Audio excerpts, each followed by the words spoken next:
Hi everyone and welcome to a new episode of Few Minutes with Harvey.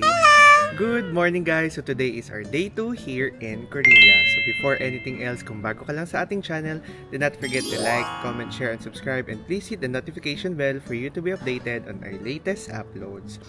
So guys, good morning! So kung ngayon ka lang napadpad sa video natin, I have uploaded 2 vlogs already. First is yung experience natin with China Eastern. And yung second naman natin is yung Myeongdong Street at saka yung Enseoul Tower.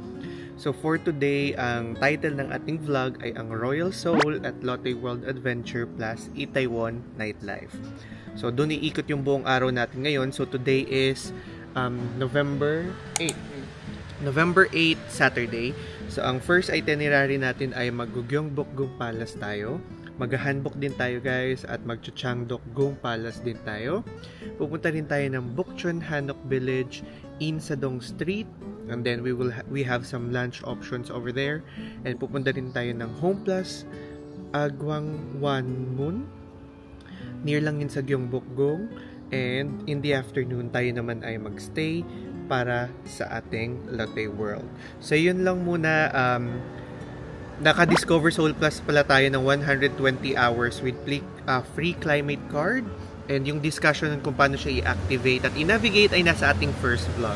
So update ngayon. So ang travel period pala natin dito ay November 6 up until November 11.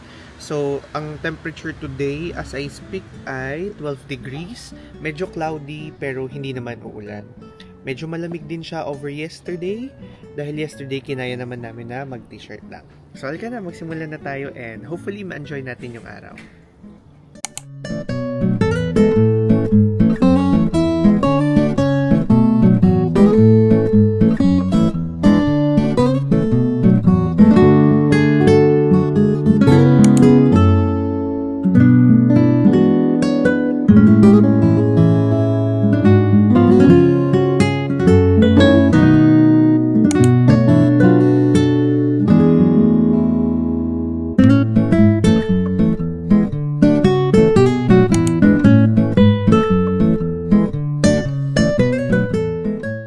Dahil hindi tayo makapagpigil na hindi magbigay ng info, so yung nakita nyo sa montage natin kanina ay ang bronze statue ni King Sejong the Great. King Sejong the Great located in Gwanghwamun Square in Seoul. Nandito na pala tayo sa Gwanghwamun Square in Seoul. So dito rin tayo mamimili mamaya nung sa skincare natin dahil malapit dito yung location kung saan yung na-search natin na mura. So now maglalakad tayo pabalik kasi andun yung palace. Hindi tayo mag-hanbok sa Gwangbokgung Palace. Doon tayo sa isa. Kasi mas konti daw yung tao doon. So mas madami tayong time makapag. Hindi dyan? Hindi dito. Kasi mas marami daw tao dito. Dito kasi yung ito yung pinakasikat na palace dito sa Korea. So now lilipat tayo doon sa isa. Mas luma yun. Pero mas konti yung tao doon. Kasi less yung hanbok doon. So doon tayo. Pero same tayo ng pagrerentahan ng hanbok natin. Pero yun guys ay kasama sa ating Discover Seoul Pass.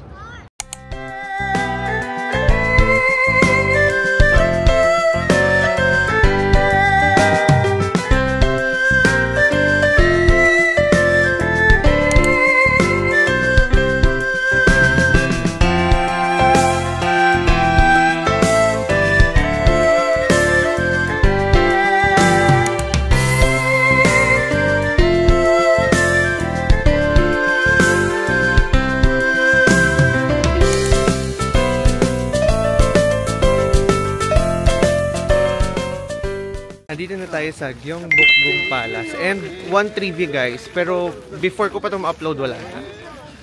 Libre pala siyang pasukin ngayon. I mean, I know na libre siya if naka-hanbok ka. Pero now kahit hindi ka naka-hanbok, free to go inside kasi dahil Korea Grand Festival from October 29 to November 9 on where last day na niya tomorrow. And bago pa tayo ma-upload to, wala na, December na siguro. So free tayong makakapasok nang hindi na pinapapalitan. Pero although pag nag-avail kayo ng Discover Seoul Pass, kasama siya sa admission nyo. So wala na kayong poproblemahin doon.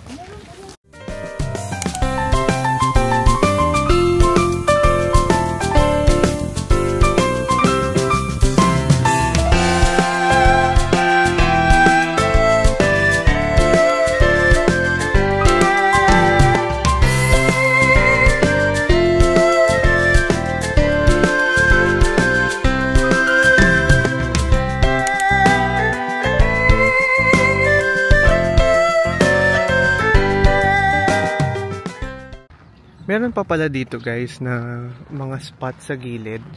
All these times sa mga nakikita kong videos, puro doon lang sa main palace. Yung pinag-stayan natin kanina medyo matagal, yun yung pinaka main palace.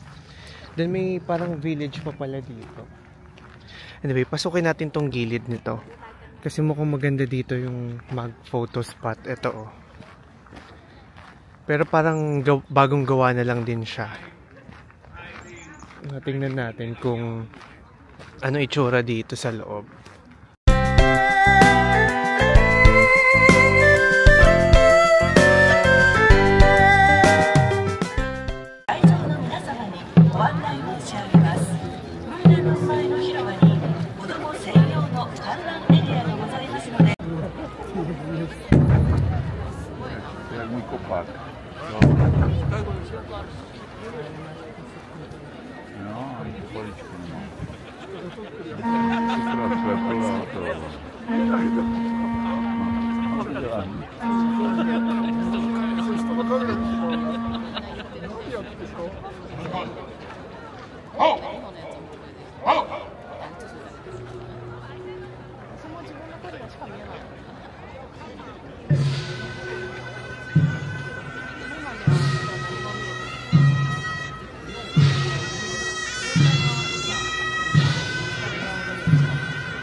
Pinakita ko sa inyo yung some parts nung change of guard ceremony, pero hindi ko na siya binuo kasi abutin tayo ng 30 minutes. Tsaka umalis na rin kami nung nagpalit na yung guard, pero yung may mga post ceremony pa. So ngayon papunta na tayo. Saan tayo papunta? Hanbok. Yan, pupunta tayo sa Hanbok. Magre-rent tayo ng Hanbok kasi ano siya, free naman siya. Free naman siya and kasama siya sa Discover Seoul Pass natin. Pero dun tayo sa Cheongdokjong Palace magsusuot kasi dito maraming tao. Para doon mas marami tayong option. So lakad na tayo dito sa gilid and then after nito pagka nagpalit na tayo, doon tayo lilipat sa kabila.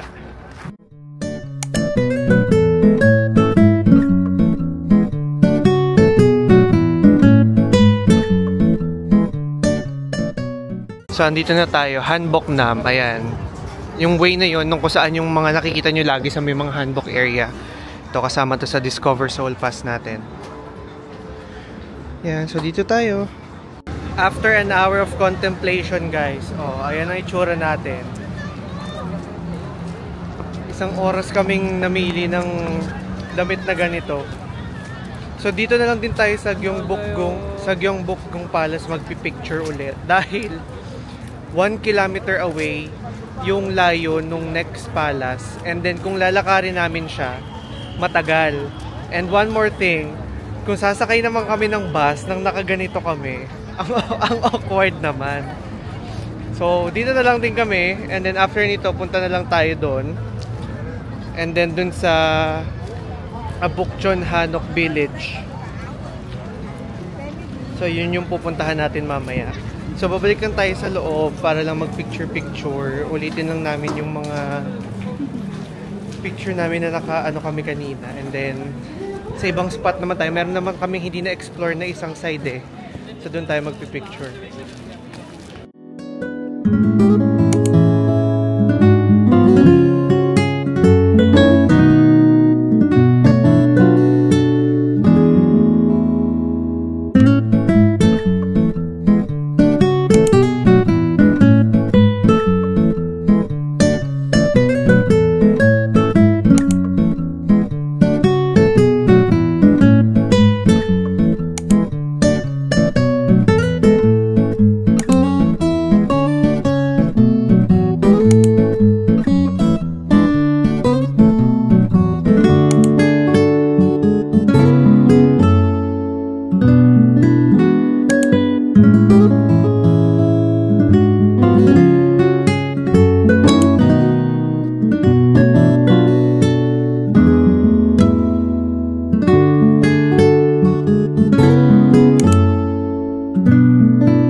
Ito na yung unexplored area natin kanina and buti na lang at meron pa tayong spot na malilibot. So parang feeling ko yung buong araw ng itong buong vlog lang na to nakafocus lang dun sa Gyeongbokgung Palace at saka tong suot natin. So 1 hour din kasi tayong namili talaga, mag-aalas 12 na. So marami siyang spot, sobrang dami niyong pwedeng pagpicturan. So tingnan niyo na lang sa Instagram natin, it's JANHARVY. So ayan yung itsura guys, so ng mga spots na pwede nyo pang pagpicturan. Meron pang temple dun sa likod. And then kita yung bundok. So maghahanap lang tayo ng autumn leaves. Talagang dumayo pa kami dito para lang sa autumn leaves na to.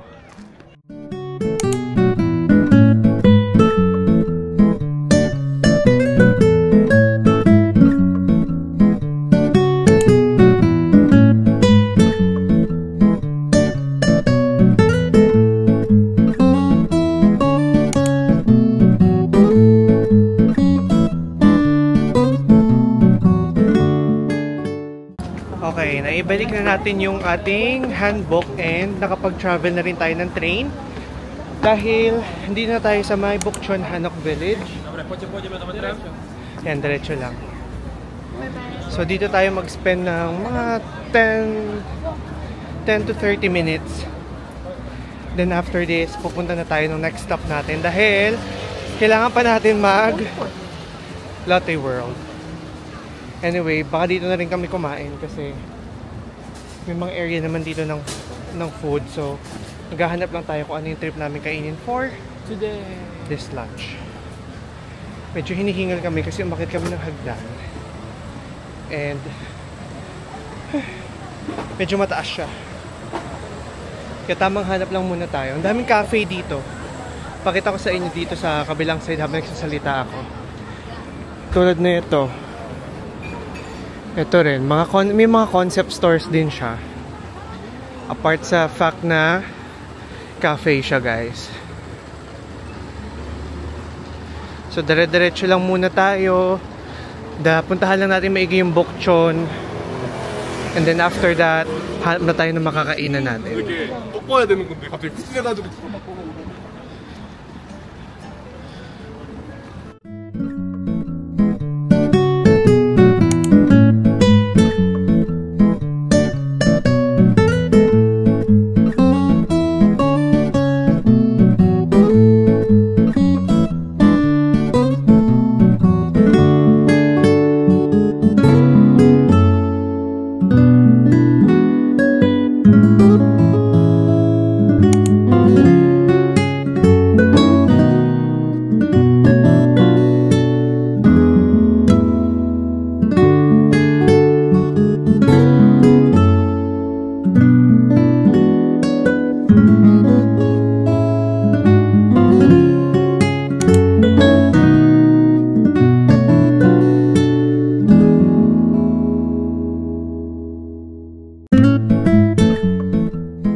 Dito na tayo ngayon sa may Bokchon Hanok Village.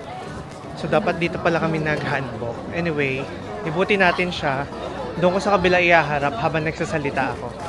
Ito yung Bokchon Hanok Village. Search lang ako ng info about this and then balitaan ko kayo kung anong meron sa kanya. Ah, okay. So, ang Bukchon pala means North Village. Kaya pala siya tinawag na Bukchon. At saka residential area pala to.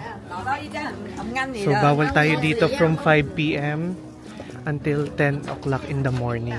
Kasi may mga nakatira pa rin pala talaga dito, guys. So, coming from location, sits on the northern side of both Cheonggyeokchon Stream and the large street of Jongno. So, yun pala. Unlike other Hanok village, they were reconstructed as tourist attraction. Okay. May nahanap kaming yung pabango eh. Traditional taffy. Good for digestion and respiratory system.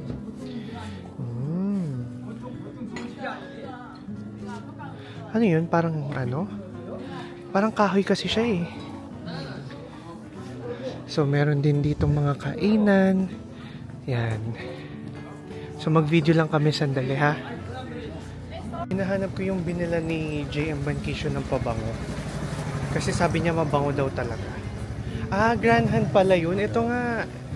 Ito yung Grand Hand. Ito na guys, andito na tayo.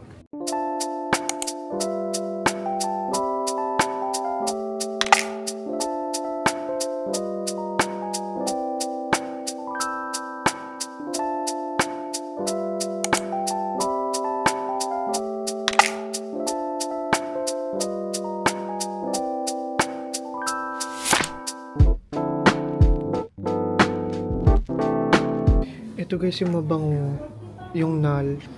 Ayan. Ewan ko ha, pag nipunta kayo dito, try nyo siya. Madaming mabango, pero ito yung pinakagusto ko. Kasi gusto ko pag nagpapabango ako yung fresh lang. Ayoko, mas okay pa rin sa akin ito. May spray mo ba to?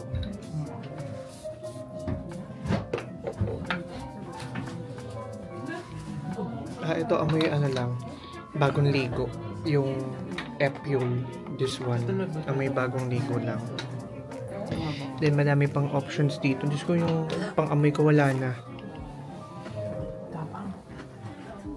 Marnie. Ano yung matapang? Hindi unahin mo dito. Lagi mong dinadaanan yung camera. Puro kamay mo na yung nakikita.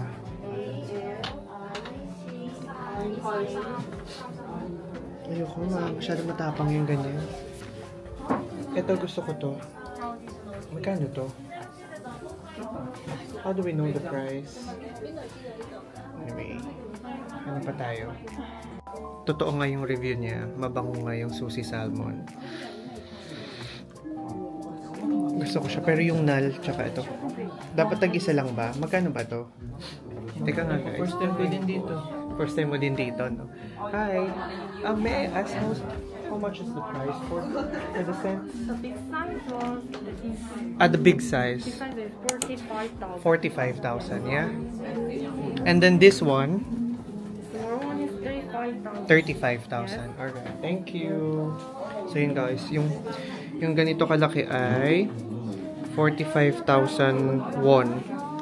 Yung maliit naman ay 35,000 won. Lahat yun Depende kung anong pabango yan. Kabili kami na 3 pabango. Sa akin yung Marine Orchid. Sa iyo ay Coco K. Coco K.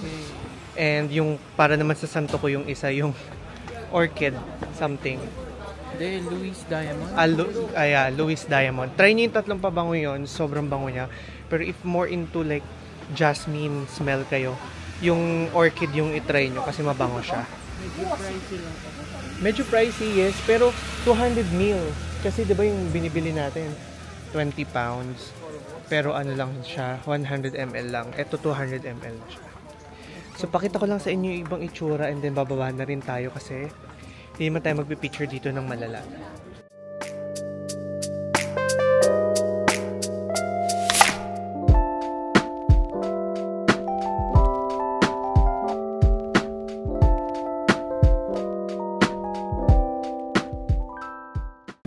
Pumunta tayo dito ng Osolak dahil this is matcha guys. Hindi ko siya kailangan palagpasin. So titikman natin ang kanilang matcha dito. Tatambay lang tayo ng mabilis and then aalis na rin tayo agad. So excited! Kaso ako lang magmamatcha, si RM ayaw niya eh. So guys, may pure matcha. Pure matcha. Tikman natin.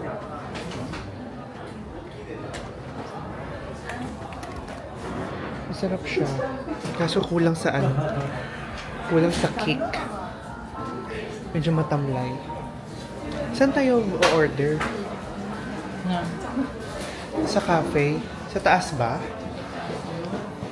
Iti-take out ko na lang. Para nag-go pa rin kami dalawa. Kaysa tumamay kami dito. And order lang ako mabili. And let's see. Alfredo. Yeah, one Alfredo. To go, please.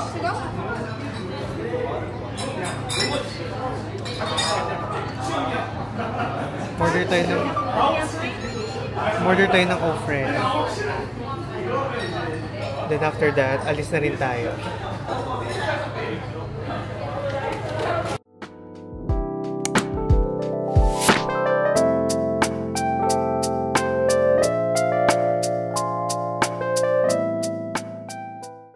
Ay! Hindi ko pala yung na-videohan. Ang tanga ko. Ang sarap. Paulit na to guys. Nagsalita na ako nun, nagsalita kanina. Hindi pala na-videohan. So, bamalit ako. Ulitin mo yan. Hindi na. Galing mo. Hindi na ako. Umang pa. Masarap siya guys. Hindi siya yung ina-expect mo.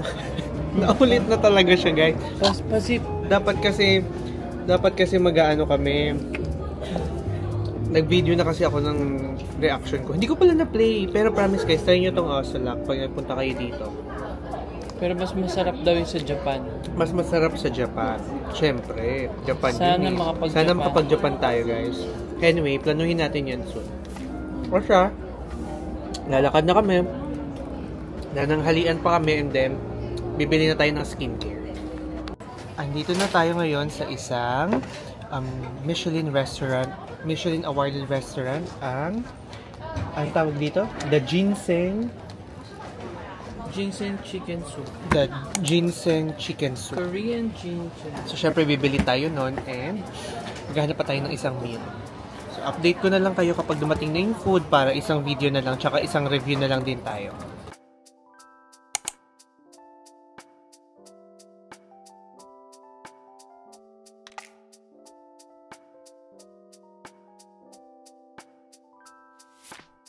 Dumating na yung pagkain.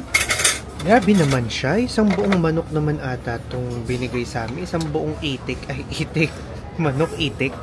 Oo nga pala, may palaman pala to sa loob. Isang buong sisiw pala ata itong binigay sa amin, guys. So, paano gagawin ko dyan? Ang laki nitong manok na to. Hindi namin ito maubos, definitely. Anyway, cut lang muna natin din. Kain na tayo.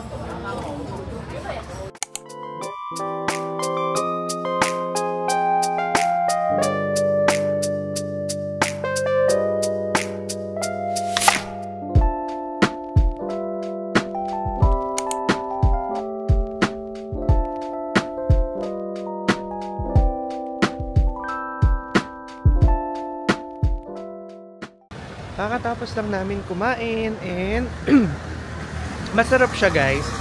Hindi lang siya ganun, ewan ko ha. For me, it's not a wow na wow. Pero masarap siya. The price is okay.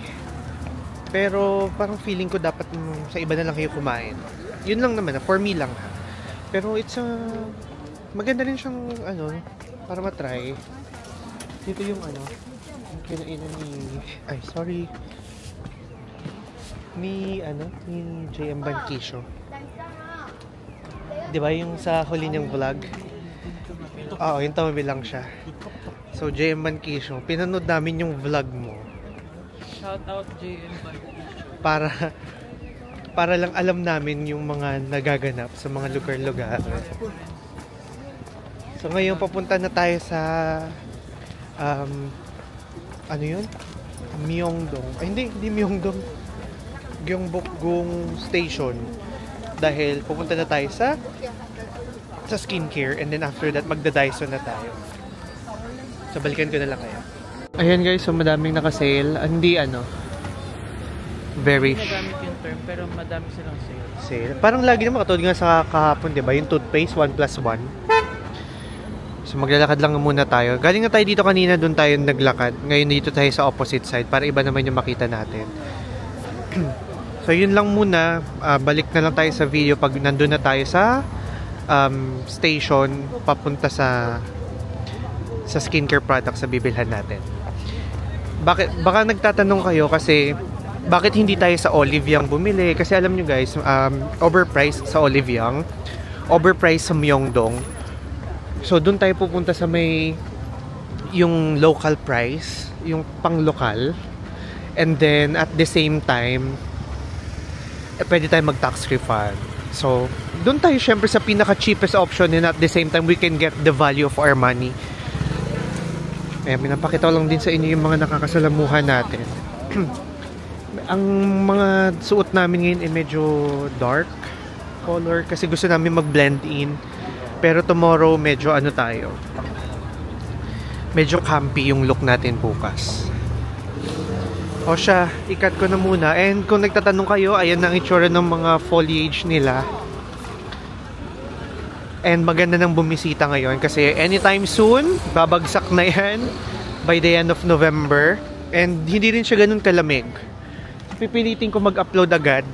So try ko mag-edit mamaya as I speak. Today is November. November ano ngayon? 9. Try ko mag-edit ngayon ng isa para ma-upload natin yung first vlog natin.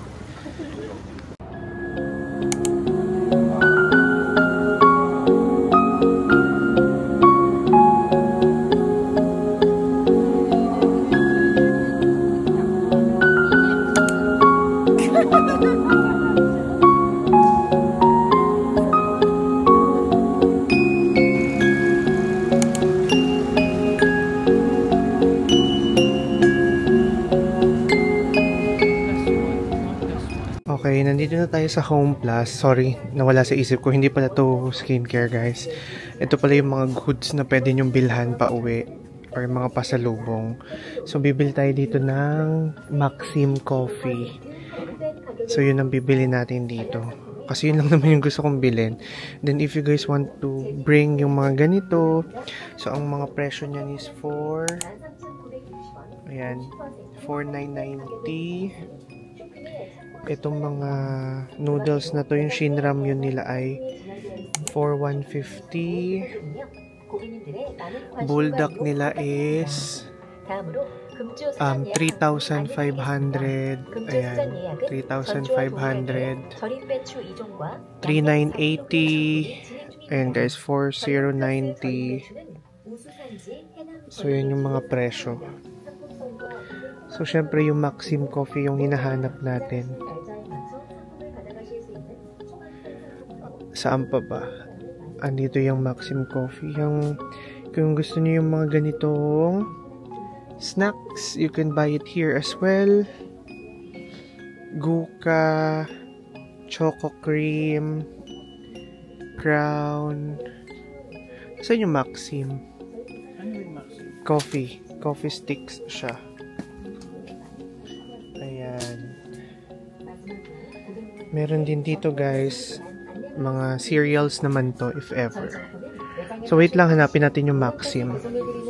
At ayan guys, nakita na natin yung Maxim. So syempre magta-try tayo. Siguro ano lang yung itatry natin. Hanap muna tayo ng flavor na matitipuhan natin. Pero definitely hindi decaf. May yung 100 sticks nila dito ay 26,900. So 1.15 kilogram siya. May Sims Plus din guys. And then may French Cafe sa ilalim. Etong mga ganitong gold label 11,000 lang to. 11,900 won. And then, itong mga Maxim na original ay 5,490. Ayan. Yan yung 2+1. Okay. So, marami kang makukuha dito. May mga 2+1 sila. Ito din, 30% off pa to, guys. Oh, so ganun pala siya. Alright, sige. Makukuha na tayo. Sorry sa ating maling press release. Since this morning, ang sinasabi ko, skincare. Nakalimutan ko na yung bukas pa pala natin yung pupuntahan. Na yung Home Plus pala ay convenience store na may tax-free at saka may mga +1+1. Bumili lang tayo ng Maxim coffee, ng H-Buff, at ng snacks na ipapasalubong ko sa mga kawork ko sa UK. So now, pabalik na muna tayo ng Myeongdong dahil kailangan natin pumunta ng Daiso dahil bibili tayo ng power bank. Dahil katulad nga sinabi ko sa first vlog, if hindi nyo pa napapanood yon, na kinuha sa China ang aking power bank dahil walang nakalagay na milliamp per hour na kung ilan. So kailangan daw may nakalagay para daw ma-secure kung ganong kalaki yung capacity niya. Pero anyhow, bibili na lang tayo dahil hindi namin kaya magtagal ng walang walang power bank dahil pareho kami nilolobat dahil nagamit kami ng data.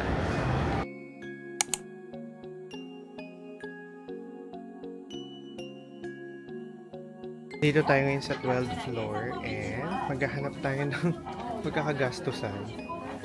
Ito yung kailangan natin. Kailangan natin bumili nito kasi yung isang maletang maliit tsaka yung varsity bag, pagsasamahin muna natin para isang bayaran lang tayo sa luggage. Diba? Meron dyan yung may gulong daw eh.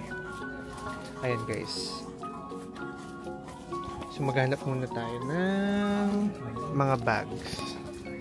Actually, ang daming travel bag dito. Ang sarap bumili. 1,000 lang. 3,000 won. May mga unan din. Luggage tags. Eye cover. Dami tayong pwedeng mabili dito guys. 12th floor pa lang. Napakadami na naming bit-bit. May bit-bit akong mamaya na lang tayong mag-haul. Pero yeah, 12th floor pa lang. Dapat power bank lang bibili namin. Pero ang dami na naming dala.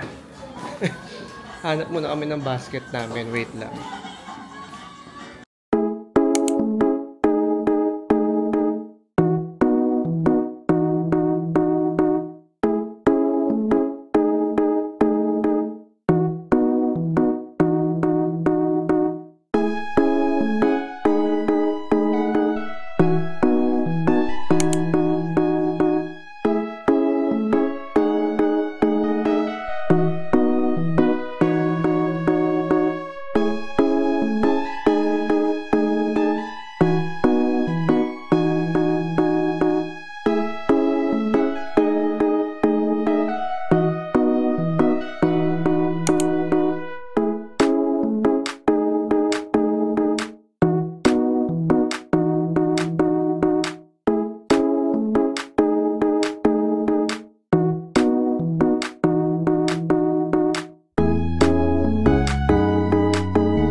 Nakabalik na tayo dito sa hotel. Hindi ko na masyado na-videohan lahat ng mga floors doon sa Daiso. Pero alam nyo guys, ang pinaka-advantage ng hotel na ito, 2 minutes away lang siya doon sa station. And then, di ba sabi ko sa inyo, sobrang lapit lang natin sa Myeongdong Station. Like, as in, isang kanto lang andun na. So, kabilang kanto lang namin yung Daiso guys. So, kung gusto nyong mapuntahan yon and gusto nyo ng malapit na place, perfect spot sa inyo tong Cave Myeongdong. Lalagay ko dyan sa baba yung link. So now, mag-mini haul muna tayo bago ko tapusin yung vlog kasi meron pa tayong pupuntahan pero kailangan muna namin mag-charge dahil yung main purpose bakit kami nag-Daiso is bumili ng power bank pero wala kami nabiling power bank. So first, bumili kami nito.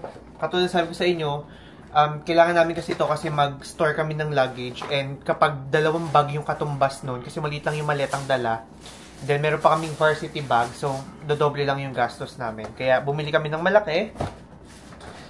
Bumili ako ng, ang tawag dito? Corduroy. Corduroy na jogger. This is for 5,000 won. Bumili din tayo ng brush iron. Ayan. For 5,000 won din. Kasi nga, yung sa buhok natin, kailangan natin mapanindigan. At dahil ang tagal-tagal na namin gusto magkaroon ng pajama pag nagta-travel, etong isa kay RM, 5,000 each siya, hindi siya pair ha. So, 10,000 to. Ito yung kanya, teddy bear. Ay, nawala. Ayan. Yung sa akin naman, since mas gusto ko mas maluwag, yung XL stripes na green. 10,000 din itong dalawa. And then, elastic band resistance for the trainings. Ayan, kasi yung isa nag-gym. Ako, hindi pa ako nakakabalik. And bumili lang ako ng mga ilang age buff stuff. Kasi gusto ko lang matikman at ipatikim. Bumili din ako ng Maxim pasalubong para sa mga sa UK family. Dahil hindi man ako uwi ng Pinas, so wala na akong binili sa Pilipinas. Kasi next year pa naman ako uwi. Wait lang. Then, bumili ako ng ilang pirasong spray sa bibig. Perfecto para sa shift. At saka pag nagagala din kapag hindi ka nakakapag-toothbrush agad. Ayan. And then, bumili rin, this cost like 3,000 won each. Ayan siya. And then, meron din gua siya. So, this is 2,000 yung roller. So, yun lang naman. May mga candies lang ding binili si RM. Ayan, yung mga My Style. Mga sweets. And then, yung binili natin sa Home Plus, bumili ako ng para sa bahay. Siyempre, para sa akin. Ng Maxim na Zero Sugar na Mocha Gold. Pasalubong ko sa mga katrabaho ko. Ayan. Mga nuts din to. Discounted to eh. At saka, pangbigay. Bigay ko sa manager ko. Yung isa. Yung Maxim. So, yun lang. After this, may pupuntahan pa tayong isa. Magpa 5:30 pa lang. Papahinga lang muna kami. Hanggang 10 PM pa naman yung open nun. And hindi rin naman namin balak talaga like totally magtagal. Dahil meron pa naman tayong ibang agenda at hindi na tayo para magpakabatang maigi. So, gusto lang din namin siya ma-explore. So, Lotte World yung pupuntahan natin. Puunahin muna natin yung power bank. Then, tsaka tayo papasok ng Lotte World na amusement park. And then, yeah, let's see kung ano yung pwede nating masakyan. Kung may masasakyan tayo, better. Kung masyadong mahaba yung pila at hindi na natin kakayanin, then it's fine. At least, maikot lang natin siya since kasama siya sa Discover Seoul Pass. So, yung explanation nun, nilagay ko na dun sa first vlog. Panoorin nyo siya. So, kung nagustuhan niyo yung vlog natin, guys, don't forget to like, comment, share, and subscribe. And please hit the notification bell para ma-update ka sa ating mga Korea travel vlogs. And hindi ko naman na sasabihin sa inyo na bumili, kasi nasabi ko na kanina na bumili tayo sa Grand Hand. 3 pabango yung binili natin. And promise, guys, hindi kayo magsisisi. Sige na nga, ipakita ko na nga rin. So, yung una is yung Marine Orchid. Ayan, may customization pa yan ng name. Sunod naman, itong Lucy Diamond. Ito yung sinasabi ko sa inyo na medyo amoy jasmine. Mabango siya. Babaeng-babae yung amoy. Pero kasi since mas feel ko siyang ilagay sa santo ko, maging pabango siya ni Martha. Kaya Martha yung nakalagay na name. And kay RM itong Coco K. Ewan ko bakit siya lang yung naka-box. Siguro sa to sa mga special ano nila. Pero mabango din to. Amoy fresh lang. So, yun ang ating mga buys for today. hindi pa tayo nakakabili ng mga skincare products, pero that's for tomorrow. Promise, that's for tomorrow. Dahil nakalimutan ko lang na yung Home Plus pala ay convenience store. So, yun lang. Mag-charge muna tayo sandali and babalik tayo on a new vlog. Thank you and see you again sa ating next South Korea vlog. Bye-bye!